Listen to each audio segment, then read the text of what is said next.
Yeah, hello, users. I want to continue our series Machine Learning using R. Today I'm going to talk about the classification and regression tree using the tree package. So first, a brief overview of CART. CART is a binary decision tree algorithm for classification and regression. It splits data by minimizing impurity, usually Gini index for classification and residuals for regression. They are easily interpretable and no distribution assumptions required. And also, it uses surrogate splits and majority rows to handle missing data during splitting.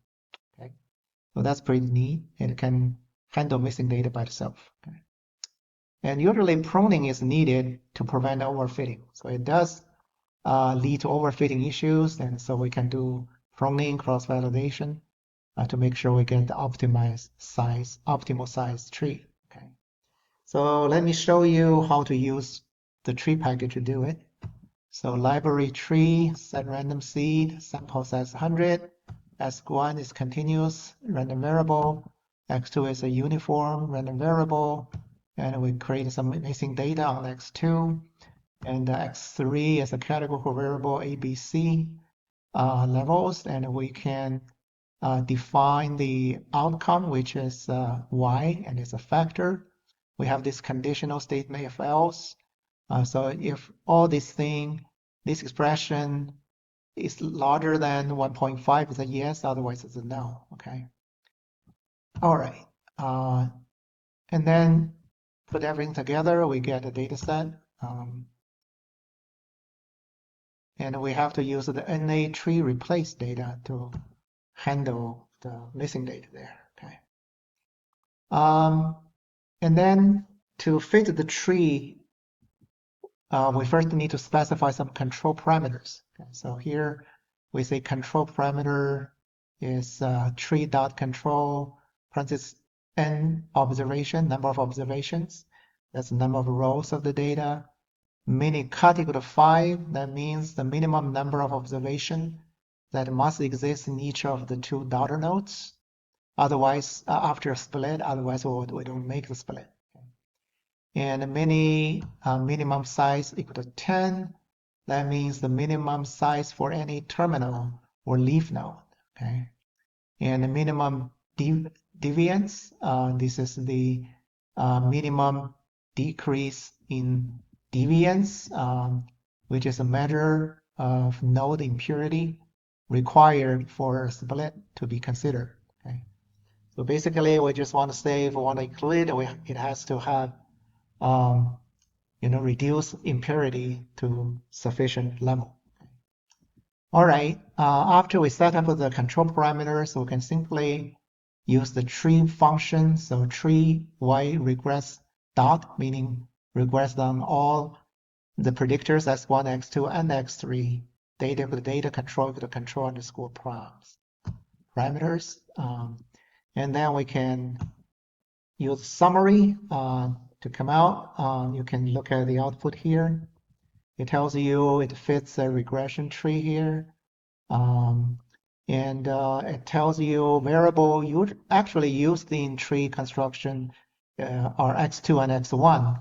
So it actually evaluated all three predictors, but x3 did not make the cut. It did not sufficiently reduce impurity. So only x2 and x1 were used. And number of terminal nodes, so there's 9 nodes of the tree. And residual mean deviance, this is, you can see the deviance divided by degree of freedom. So this is actually a measure of lack of fit. So here it's a 0.48. Seems to not to be too large. So we can say it's a reasonable model fit. However, a warning is you cannot usually use this residual mean deviance by itself. Usually want to compare it to other statistics from pruning or cross-validation or across different models. Okay, so to be and also the misclassification error is 0.11. So there's some misclassification, but it's not too severe. Okay. but these are all kind of subjective things. Okay.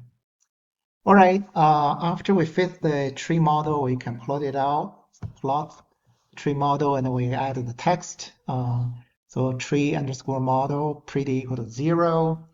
With that option, you can see there's the fitted regression tree here. At each step, there's the criteria for splitting. And then at the end of it, you get 9 nodes there. Okay. And also we know this model, the initial tree model, may be overfitting the data. So we can perform cross-validation to find the optimal tree size.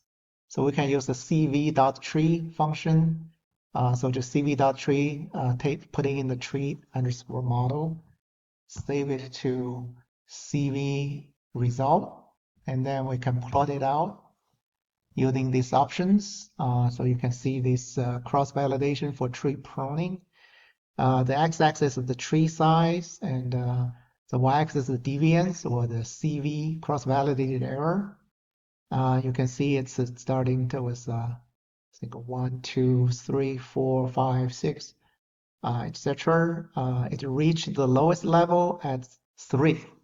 So that is our optimal size. If we want to numerically extract that, so opt underscore size is from CV underscore result at size, and then you specify which dot minimum. So this will give you the optimal size that made that size to be minimum. Make the CV result, the deviance to be minimum. And then what you can do, you can prune the tree. The render tree is a tree underscore model. So you say prune dot tree and tree underscore model, then best equal to opt underscore size. Now we got to prune the tree, and if you plot it out, get the text. Now you can see it's a pretty much simpler tree. It's pruned, and it only has 3 nodes there. And if you do the summary, you can see here it gives you the information.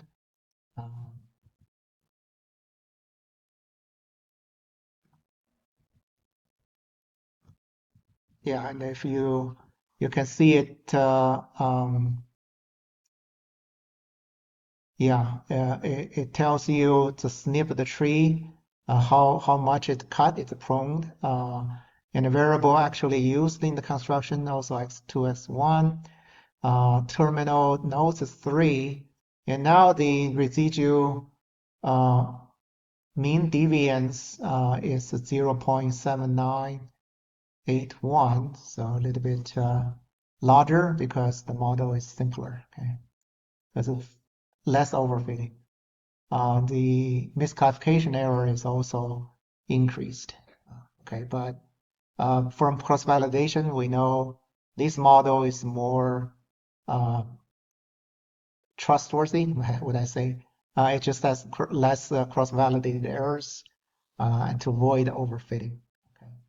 So you can see the tree package is pretty straightforward of the cart analysis, and it has some basic functions for grow and prune the tree, classification tree here, and do some plotting.